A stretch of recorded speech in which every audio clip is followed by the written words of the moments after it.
This old neighborhood of San Francisco hardly looks controversial, with little here to stir a national controversy. But in recent weeks, influential news media have devoted reams of copy to Haight-Ashbury, lately with stories of runaway youngsters swept up in a bizarre world of drugs, sex, and sloth. But the bulk of the material deals with a mass of bearded, beaded, barefoot people maybe causing a threat to normality. Such reports have contributed more notoriety than knowledge. That was fine so long as the hippies of Haight-Ashbury remained a close-knit group. But their radical customs are spreading fast, demanding serious study. KPIX Reports examines why this society exists and where it hopes to go. Poet Allen Ginsberg calls this beaded, bearded generation the seekers, youth looking for a better world than their elders know. There seems to be no hurry to the search. Haight-Ashbury offers many passageways for exploration, some false, some dangerous, some promising. However, who but youth has time to wander such a maze, or better chance to make use of any wisdom gained in the search? Some call Haight-Ashbury another Bohemia, like the Left Bank, Greenwich Village, and others of earlier years. But it's more like Brigadoon, a magical land that appeared only yesterday and may be gone tomorrow. But if it lasts, the effect on the rest of society could be far-reaching. And that's why the outside world must try to understand what is happening here. Haight-Ashbury cannot be judged from afar, as many have tried to do. Observers must go into the maze and see Haight-Ashbury as only those who live here know it.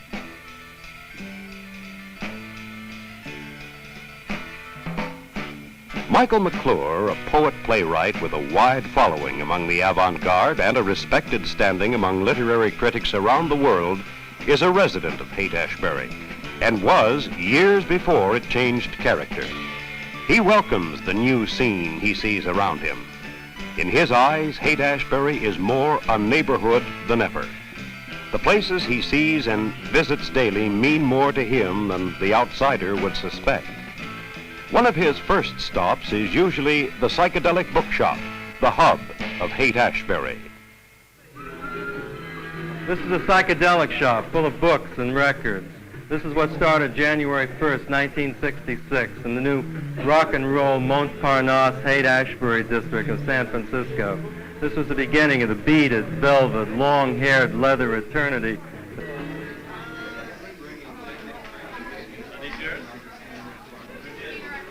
It's an important point that LSD was not illegal in California until December of 1966.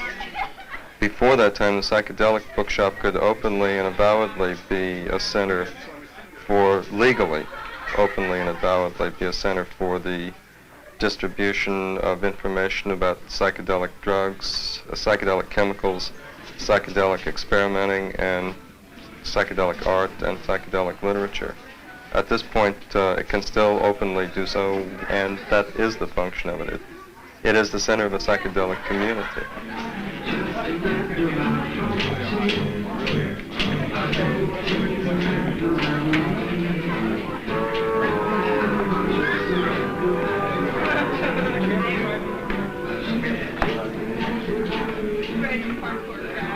There's a difference between the Beat Generation and what's going on now, in that the Beat Generation was in revolt against the middle class that it came from. This new thing that's happening has divorced it all from the generation it came from, has absolutely divorced itself. So that if you make a comparison between what's happening down here in Grant Avenue of 10 years ago, rudimentarily and at the very root of it, it's a different shot. It's it's a different kind of thing that's going on.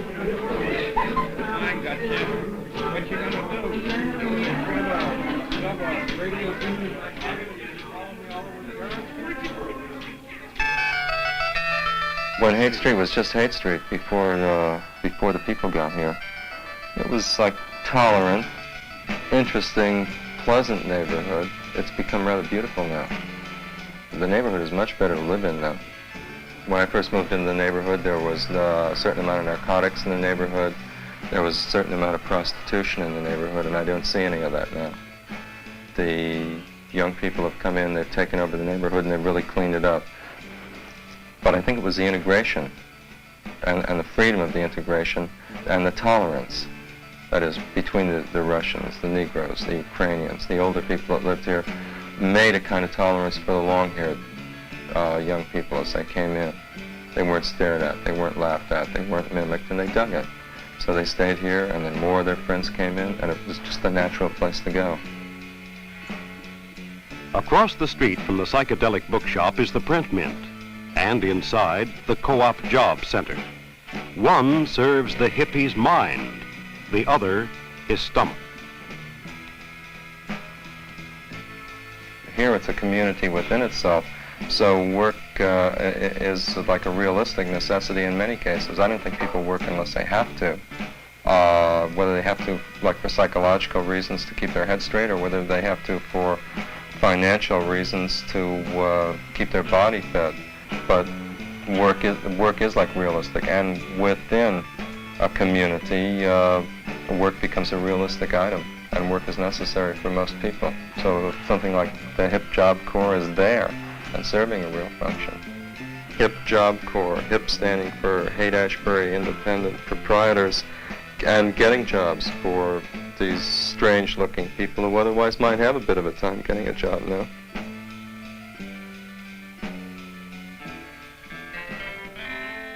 In a sense, the print mint is still often and like an art gallery, because you're going to see where the visual moment at that time, but one where you can go in and buy a piece of art for $1 or $2 and take it home and put it on your wall. You don't think about framing it. It's more like hanging a scroll on your wall. You put it in with thumbtacks. You don't put it behind a piece of glass. You might not want to look at it 6 months from now.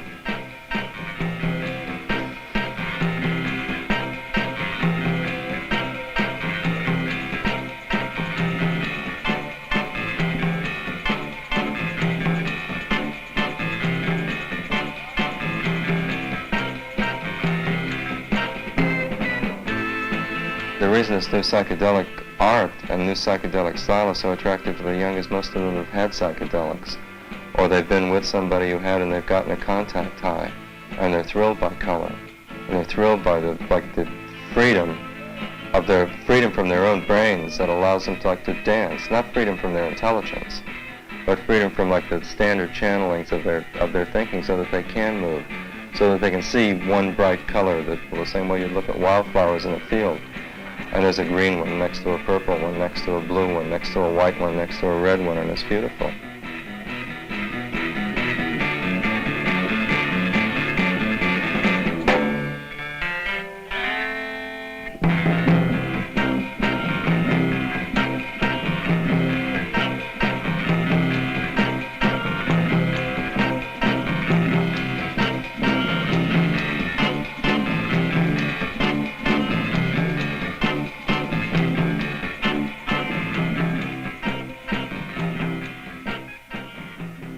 What there is to dig in these old faces and these old personalities represented is the difference in their humanity from person to person, and the basic similarity of being a human being, but the ability to smile in a different way, like the potentiality of having the penetrating gaze and intellect of a Karl Marx, as opposed to the joyous activity like Mad Nettie playing the harp of Harpo Marx in an Indian movie. And to be able to hold all of these positions at once is again like being the window at Chartres. It's not the negative quality of picking out one person to idolize because it's camp and slightly perverse, but the ability to look at all of these human beings and to sympathize and be able to take within yourself the qualities of all of them, to make a pastiche or a collage or an assemblage out of a wall, which is like which is like doing the same thing inside of your own brain and your own body. To say I can smile like Harpo Marx and I can laugh like Karl Marx, or vice versa. Or within myself, being a man, I have the ability to grow my hair to my shoulders and understand what it was to be able to think like Greta Garbo without being ashamed and listening to society's pliers telling me I've got to be absolutely this. Generally, the hippies of Haight-Ashbury are not political activists like their bearded brethren in Berkeley. They may share many beliefs, but political picketing and speech-making aren't popular in Haight-Ashbury. To many, politics is another tension to avoid.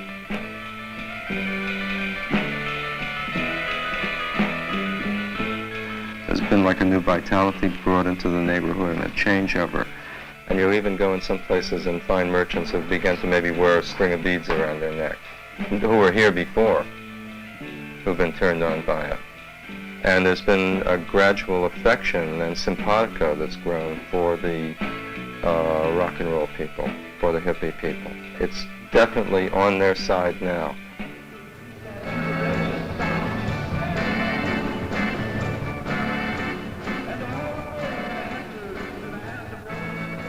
The Straight Theater is the only thing like it that I know of.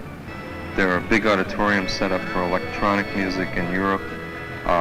There are theaters set up for theatrical productions in America, but this is the only theater where the philosophy behind it has been to make a protean, a shapeless theater capable of assuming all shapes. The capabilities of everything happening here are really fantastic. The new music is really instantaneous. That's what's so beautiful about it, whether it's like the Quicksilver message, it's instantaneous, and it doesn't matter whether this is like an immortal art form or whether this is like the beginning athletics for a new generation, teaching being dug by the teeny boppers, the Grateful Dead making their kind of huge roar rock, or whether it's some new group like the New Salvation Army group playing right now. How to think and dance with the music bouncing against their chakra and nerve centers. Already rock and roll is like the assemblage movement. It's just like a spiritual instant. I think it's going to grow or it's going to be over or it doesn't make any difference because I see like a new kind of music, a new kind of art coming out of it already.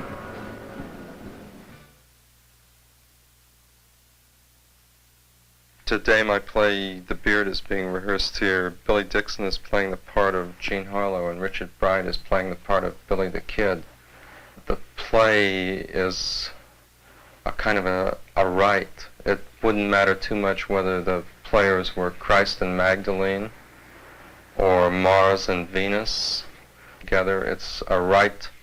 It's my imagination being enacted with their meat and their beauty on a shelf, in a sense, with lights being played on them. And like she's Jean Harlow and he's Billy the Kid.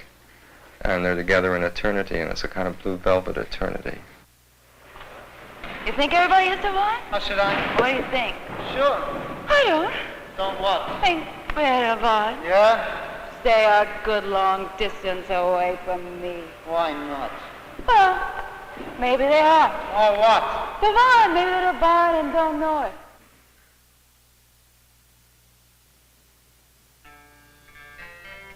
Life exists on several levels in the Haight-Ashbury. For many, the glamour is more pretense than reality. To some, the search for a psychedelic euphoria wrecks the mind instead of freeing it. The refugee from failure in the outside world may fail here too. Sex can be beautiful, but with too many, too often it can turn sour. But for people like Michael McClure and friends like painter Mike Bowen, the leaders of Haight-Ashbury, life can be pleasant and entertaining.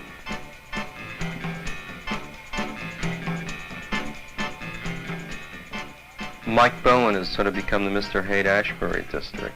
He's put himself in the middle of it. When I first knew him, he was painting abstract expressionist paintings.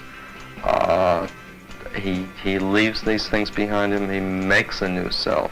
He comes up with what he is. You see his painting, and like there's like a painting of Christ with like snakes and skulls and Buddhas spiraled around it. Then you see the process that he's undergoing, what's happening within his own feeling, and like he brings it there and he puts it in paint. what a man is hungry for, what a woman desires anywhere in the world, is what has always been inherent in human nature, which is the desire for calmness and for quiet to come into the ear, for the sensation of textures of cloth or flashes of color from a surface, or a glittering object swinging in space with incense burning on it, making clouds of smoke in the air. When you come to the conclusion that there's nothing but meat, and meat is spirit, and like the human meat and the human flesh is reality, then you end up in rooms like this, speaking about it. You begin to think about where you're at. You take space and time for a new thought. You put a song by a poet on the record player. You listen. You discuss. Sometimes the discussions are mundane. Sometimes they're beautiful. You have to figure out where you're at. You put your hand against a new surface. You look at a new smile. You look at somebody's face. Somebody comes into the room. The telephone rings. It's just like it is anywhere else, except here, like the ordinary daily realities that are unromantic are like shed from it and shaved off. You begin to like hear and speak and listen. It's like anybody's front room, except a lot of the dead, phony rituals are over, and some new rituals are being given birth to, which will be replaced by other rituals. I think that he means just generally drop out of living life at second hand and drop into living life at first hand. I think that the dropouts in Haight-Ashbury are dropping into a new society. This means creating a new society. It means that it's got to be done by trial and error, and there are some errors and there are some trials, but there's a great deal of success as well. I think that we are revolutionaries of living because we have actually started dropping into a way of living that is relevant, I think, to society as a whole. These people are going back to making bread. They're going back to discovering the mystics, which have always been a part of human tradition. They're going back to berry picking. They're living by candlelight. They want like the touch of body against body. They want the natural hair. They want the natural clothing. They want luxurious clothing. They want velvet. They want beads. They want ornament to show where they're at and to show that they have been removed, that they like being removed, that they're going to stay being removed, and that they have set up their own way of thinking and feeling, and they're going to live by it.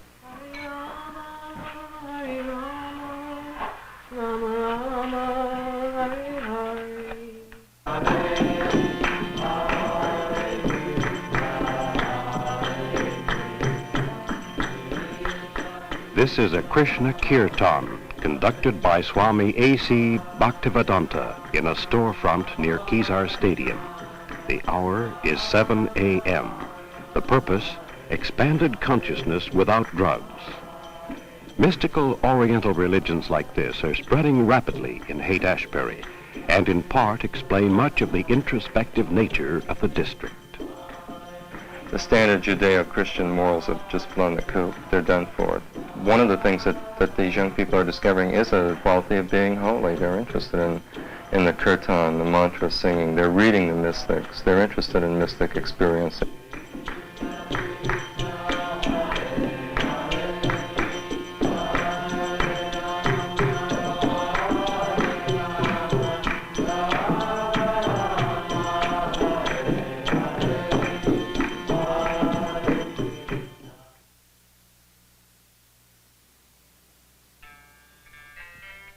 In Haight-Ashbury, doors are for letting people in, not keeping them out. In an apartment like this, the doors swing open often. Here live the Grateful Dead, a popular rock group whose bachelor home life ranges from the bizarre to the beatific. But more often than not, the huge flat pulses to an ordinary beat.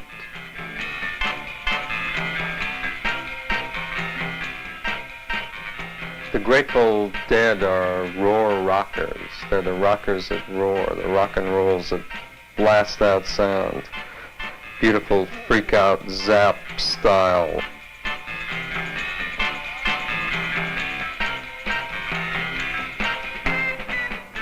there's a real grace inherent within the ability to make in a room a kind of continuous, simultaneous altar of four walls, to present paintings and wood and precious objects and stones and dripping candles and reflections of light in new ways from new sources on a multiplicity of the awarenesses of what's going on, to be able to move as a group from room to room and present yourself in a new situation, to conceive of like human pleasure as a dramatic situation, to be able to be comic about it, to be able to be beautiful about it, to be able to wear a funny hat, to be able to wear your hair to your shoulders, to take like Pigpen for a name and be proud of it, to be able to smile at being called a hippie, to live in a universe of your own creation. Our dining room has a table in it that has an enormous black crater on the top where there was a recent fire. We all walked out of the house leaving all the candles burning. Is that what happened? Mm-hmm. And then the wax caught It was fire? so negligent. The The candle burned down to a glass and busted the glass, and Oh, the yeah. candle fell over. Yeah. Yeah, our equipment manager came back to the house before we did and found the fire burning on the table, called us up, told us about the fire, and then split. Well, he didn't tell us on the phone that he put it out. That he was splitting. He was getting out of the house. This is not a fad. This is going back to the 9,000 years of tradition preceding the last 50 years. The last 50 years of mechanization and of Bauhaus architecture and the rigidity of the square blocks of the city and of concrete and steel and girders. The morals of this community are not the kind of morals that the police departments attribute to it. There's a sexual freedom. The idea of sexual restrictions is really passé down there, but it's passé on Madison Avenue and passé on New Montgomery Street too. It's just that there's not the hypocrisy going on. The straight people really need what's happening here. They need to come in and see this is an experiment that's not going to come to them. They have to come in here and look at it. The creatures in a beautiful experiment with X-ray, crystallography, diffraction, electron microscopy are not going to crawl out and look at you. Like any neighborhood, the Haight-Ashbury district has a seamier side that we've not dwelled upon. There is here, to be sure, a widespread traffic in illegal hallucinatory drugs, many of them placed in the hands of youngsters and others with tragic results. Here also in this neighborhood are persons who are mean, selfish, lazy, decadent. There are also criminals in this neighborhood. There are sexual excesses in this neighborhood. And there is unhappiness in this neighborhood. But are there any more of these things here than in many other parts of the city? Possibly, but probably not. The degree is not important. One does not have to condone everything in Haight-Ashbury to know that it exists, and no harm can come from trying to understand what is happening. Imagine the Haight-Ashbury district as a lion peering through a tambourine with intense, dark, golden eyes, with a cross hanging down from the tambourine, and mushrooms and roses growing below it, and the lion peering through the tambourine with intense, dark, golden eyes, and think of it as being an image, disappearing, peering, coming back, retracting itself, manifesting itself, being beautiful, and it is all perfect. This is really it, and it is all perfect. This is really it, and it is all perfect. This is really it, and it is all perfect. This is really it, and it is all perfect. This is really it, and it is all perfect. This is really it, and it is all perfect. This is really it, and it is all perfect. This is really it.